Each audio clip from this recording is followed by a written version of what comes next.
नमस्कार, जगप्रेरणा digital news में आपका स्वागत है।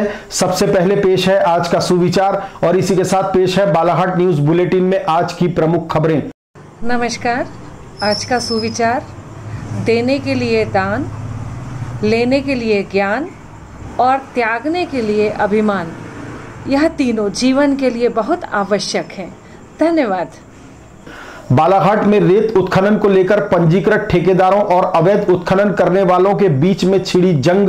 दबंगों के साथ रेत घाट पर पहुंचकर मारपीट मामले में पूर्व सांसद कंकर मुंजारे पर मामला दर्ज, तो वहीं रेत माफिया ठहराए जाने पर ठेकेदारों ने भी खोला मोर्चा।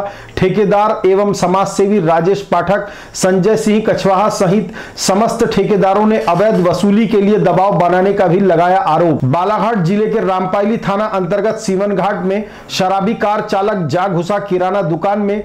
3 की दर्दनाक मौत, मासूम 3 बेटियां और एक 15 दिन पहले जन्मी बच्ची के सर से उठा पिता का साया। पूरे क्षेत्र में छाया मातम। बालाघाट में दम तोड़ रहा कोरोना, आज फिर 3 कोरोना मरीजों को किया गया डिस्चार्ज। अब बालाघाट में बचे हैं कुल 5 कोरोना मरीज एक्टिव।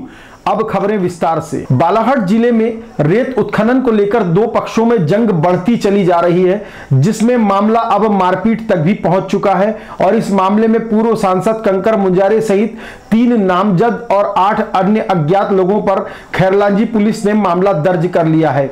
वहीं रेत ठेकेदार और जिले के समाजसेवी राजेश पाठक और संजय सिंह कछवाहा सहित समस्त रेत ठेकेदार ऑर्गेनाइजेशन ने इस मामले में की जाने वाली मारपीट और उन्हें पंजीकृत ठेकेदार होने के बावजूद माफिया कहे जाने पर आपत्ति दर्ज कर जिला प्रशासन को ज्ञापन सौंपकर रेत घाटों पर गुंडागर्दी के खिलाफ ज्ञापन सौंपा है। इस पूरे मामले में हम बता दें कि बालाघाट जिले में नदियों से रेत निकालने का वर्षों से काम चल रहा है। पहले रेत घाटों से क्षेत्र के कुछ दबंग रेत निकालकर मनमर्जी से बेचा करते थे, परंतु पिछले कुछ वर्षों से मध्य प्रदेश सरकार ने रेत घाटों की नीलामी शुरू कर दी है, जिसके बाद रेत के कारोबार से सरकार को बड़े राजस्व का लाभ मिल रहा है। हम बता दें कि बालाघाट जिले में इस वर्ष का ठेका जिले के बड़े कारोबारी और समाजसेवी राजेश पाठक, संजय सिंह कछवाहा और उनके संपूर्ण ग्रुप को दिया गया है। वहीं जिला प्रशासन द्वारा निरंतर अवैध उत्खनन करने वालों पर कार्रवाई की जा रही है, जिसके चलते रेत चोरी कर बेचने वालों के लिए रेत चोरी करना मुश्किल होता जा रहा है। ऐसी ही परिस्थितियों में बालाघाट में रेत ठेकेदारों के कार्य में रुकावट पैदा करने की कोशिश तथाकथित रेत चोरों द्वारा क्षेत्र के लोगों को गुमराह किया जा रहा है और नेताओं की शरण लेकर ठेकेदारों को आर्थिक नुकसान पहुंचाने का कार्य किया जा रहा है। ऐसे ही कारणों से रेत ठेकेदारों के कार्यों में रुकावट पैदा करने के लिए दबंगों की टीम पूर्व सांसद कंकर मुंजारे को लेकर खैरलांजी तहसील के गुनई रेत घाट पहुंच गई, जहां पर रेत घाट में कर्मचारियों के साथ मारपीट की गई। इस पूरे मामले में रेत घाट पर मौजूद अजय लिल्हारे की रिपोर्ट पर आपराधिक प्रकरण दर्ज किया गया है।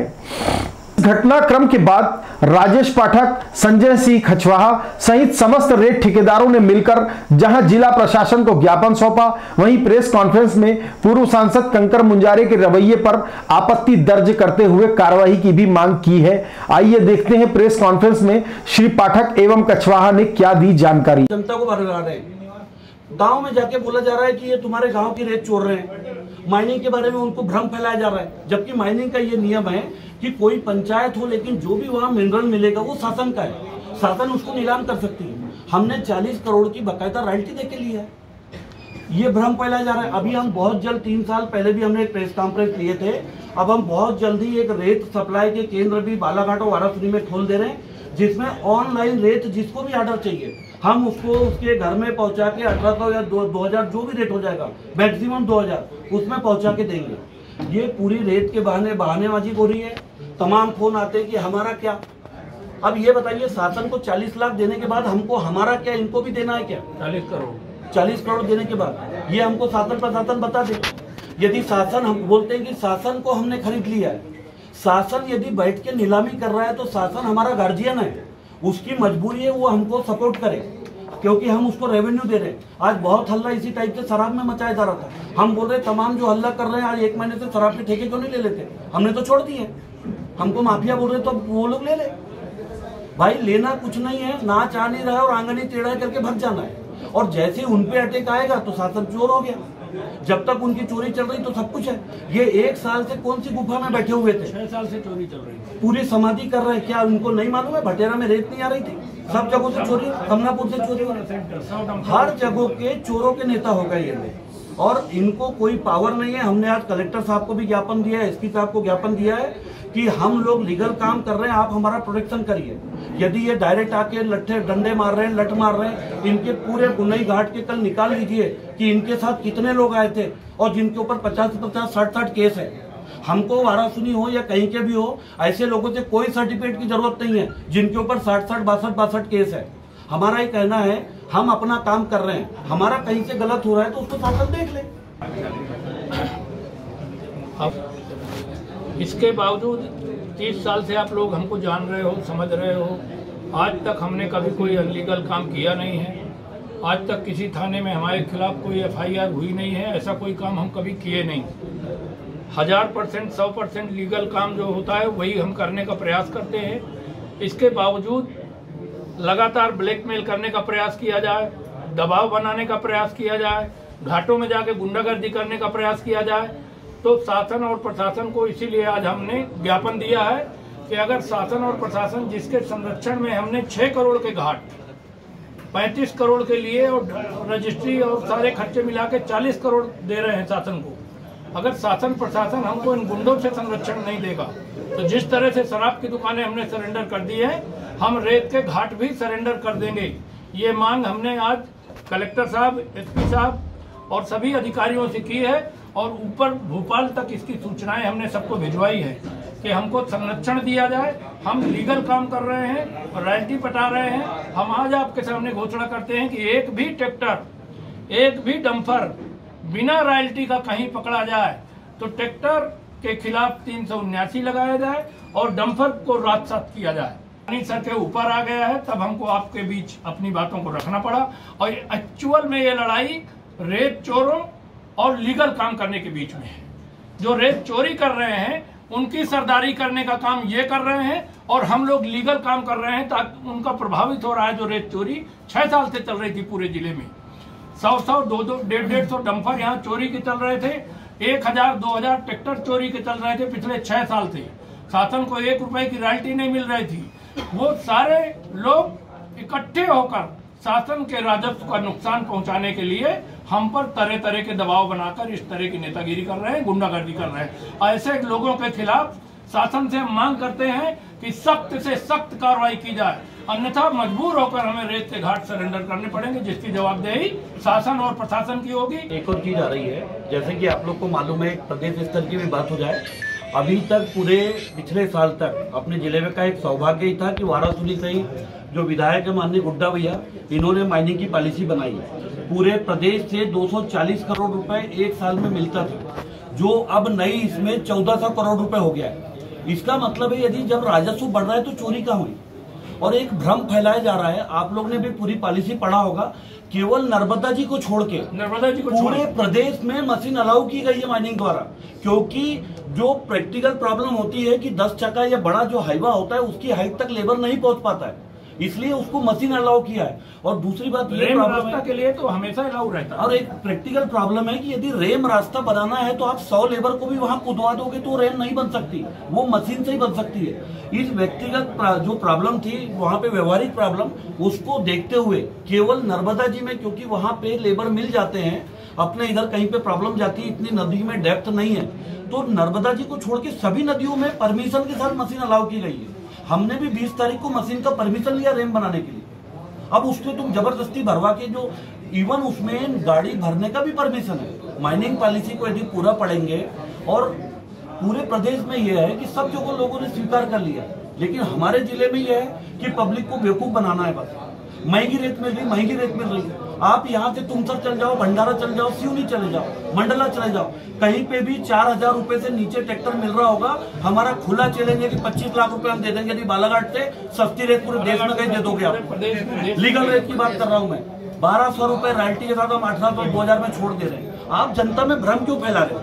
आप जनता को बोल रहे हो तुम्हारे गाँव का हम रेत उठा के ले जा रहे हैं। आप लोग, सब लोग को मालूम है गाँव की रेत होती है। कोई बोल देगा कि तुम्हारे गाँव का मैग्नीज है पौनिया का, ये क्यों दिल्ली जा रहा है, क्यों बाहर जा रहा है? ये शासन का राजस्व है।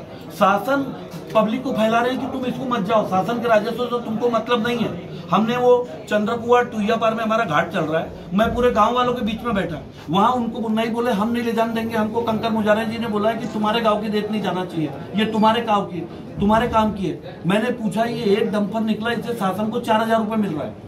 यदि ये शासन को पैसा नहीं जाएगा तो आपको फिर फ्री में चावल कहां से मिलेगा, गेहूं कहां से मिलेगा, ये रोड कहां से बनेगी। हमने देखा कि बालाघाट जिले में रेत कारोबार को लेकर जंग छिड़ गई है। ऐसे में देखना होगा कि बालाघाट जिला प्रशासन रेत कारोबार के मामले में अब क्या कार्रवाई करता है और अवैध रेत उत्खनन करने वालों को संरक्षण की आड़ में राजनीति चमकाने वाले नेताओं की राजनीति पर क्या असर होता है, यह देखने वाली बात होगी।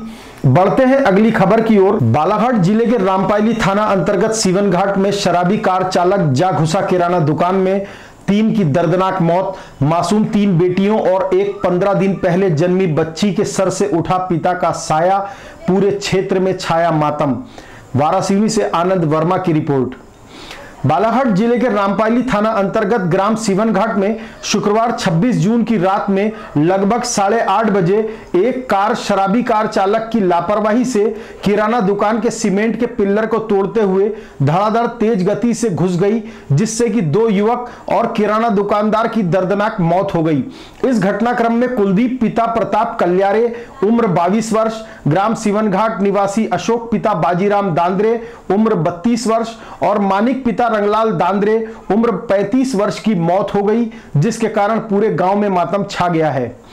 बताया जा रहा है कि डस्टर होंडा कार किराना दुकान के अंदर तेज गति से जा घुसी, जिससे किराना दुकान के अंदर सीमेंट के पिल्लर टूटने से पिल्लर पर टिकी छत भी नीचे गिर गई और कार और छत की चपेट में आने से कुलदीप, अशोक और मानिक की घटनास्थल पर ही मौत हो गई है। अचानक घटे इस घटनाक्रम से ग्राम में हड़कंप मच गया। वहीं जानकारी मिलते ही एसडीओ पुलिस अरविंद श्रीवास्तव, वारासिवनी थाना प्रभारी अनुराग प्रकाश, रामपायली पुलिस थाना प्रभारी राजकुमार खटीक और पुलिस बल के साथ घटनास्थल पर पहुंचे, जहां जेसीबी मशीन से दुकान में फंसी डस्टर कार को बाहर निकाला गया। वहीं गिरी हुई छत के मलबे को हटाकर तीनों युवकों के शरीर को बाहर निकाला गया। बताया जाता है कि इस बीच भीड़ का फायदा उठाकर वाहन चालक युवक कुलदीप मरावी और उसके 2 साथी घटनास्थल से भाग खड़े हुए। हम बता दें कि एक शराबी वाहन चालक की गलती से जहां 2 युवक जवान उम्र में चले गए, वहीं मृतक युवकों में अशोक दांद्रे की 3 बेटियों के सर से पिता का साया उठ गया। इस दुर्घटना में दुखद पहलू यह भी है कि एक बेटी ने 15 दिन पूर्व जन्म लिया है। वहीं मृतक मानिक दांद्रे के 2 बेटे इस घटना से चले जाने से परिवार उजड़ गया, जबकि किराना दुकान संचालक युवक कुलदीप के विवाह की तैयारियां शुरू थी और सारे सपने बिखर गए हैं। बताया यह भी जा रहा है कि डस्टर वाहन ग्राम डोंगरमाली निवासी कुलदीप मरावी का था, जो अपने 2 साथियों को लेकर नशे की हालत में वापस लौट रहे थे। चर्चा है कि इस वाहन में एक पटवारी, एक पुलिसकर्मी भी सवार था। वहीं वाहन के अंदर से शराब की बोतलें भी मिली है। आइए देखते हैं घटनाक्रम के संदर्भ में रामपायली थाना प्रभारी राजकुमार खटीक ने क्या दी जानकारी। 6/2020 को रामपायली थाना क्षेत्र अंतर्गत ग्राम सेलवट पार में एक इको स्पोर्ट्स कार ने अत्यधिक तेज गति में लापरवाही पूर्वक वाहन चलाते हुए एक घर में घुस गया, दुकान में घुस गया। कुलदीप कल्यारे करके इस व्यक्ति की दुकान थी। उस दुकान में 3 लोग थे, कुलदीप कल्यारे, मानिक राम दांद्रे और अशोक दांद्रे। इन तीनों के ऊपर गाड़ी चढ़ गई और तीनों की मृत्यु। इस पर अपराध मार्ग कायम किया गया है और अपराध कायम किया गया है। जो चालक था सर, उसको कोई नुकसान हुआ? चालक का पता नहीं, चालक भाग गया। वाहन कहाँ का था सर? वाहन है हमारे क्षेत्र अंतर्गत, थाना क्षेत्र अंतर्गत झंडारा गांव। बता दें कि घटनाक्रम के बाद रात्रि में ही शव को लेकर खैरलांजी पहुंची पुलिस ने शनिवार की सुबह तीनों मृतकों का पोस्टमार्टम करवाने के बाद शव को परिवारजनों को सौंप दिया, जिसके बाद भारी गमगीन माहौल में मृतक युवकों की अंतिम यात्रा निकाली गई और वैनगंगा नदी के तट पर तीनों युवकों का अंतिम संस्कार किया गया। इस पूरे मामले में क्षेत्र के नागरिकों द्वारा शराबी वाहन चालक पर कड़ी कार्रवाई की मांग की जा रही है। बढ़ते हैं अगली खबर की ओर। बालाघाट में दम तोड़ रहा कोरोना, आज फिर 3 कोरोना मरीजों को किया गया डिस्चार्ज। अब बालाघाट में बचे हैं कुल 5 कोरोना एक्टिव मरीज। समूचे विश्व में तबाही का मंजर बिखेरने वाले कोरोना वायरस कोविड-19 ने जहां महानगरों में भारी संख्या में पलायन कर वापस लौटने के बाद भी बालाघाट के मजदूरों और नागरिकों को विशेष प्रभावित नहीं कर पाया, वहीं बालाघाट जिले में कोरोना संक्रमण पर नियंत्रण में जिला प्रशासन की सख्ती कोरोना पर नियंत्रण करने में सफल साबित हुई है।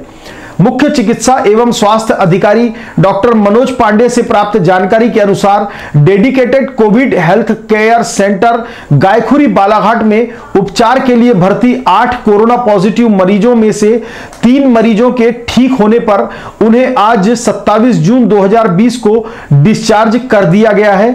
अब गायखुरी के इस सेंटर में कुल 5 कोरोना मरीज उपचार के लिए भर्ती हैं।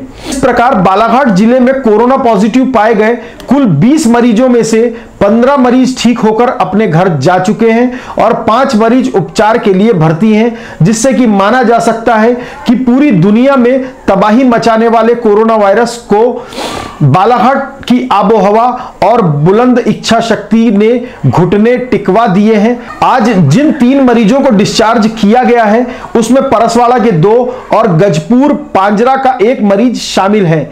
हम बता दें कि गायखुरी के सेंटर में उपचार के लिए जो 5 मरीज भर्ती हैं उसमें वारासिवनी के 4 और घुनाड़ी का 1 मरीज शामिल है। अब देखना होगा कि ये मरीज कोरोना से मुक्त होकर कब घर वापसी का शुभ समाचार लेकर आते हैं। आज की खबरों में बस इतना ही।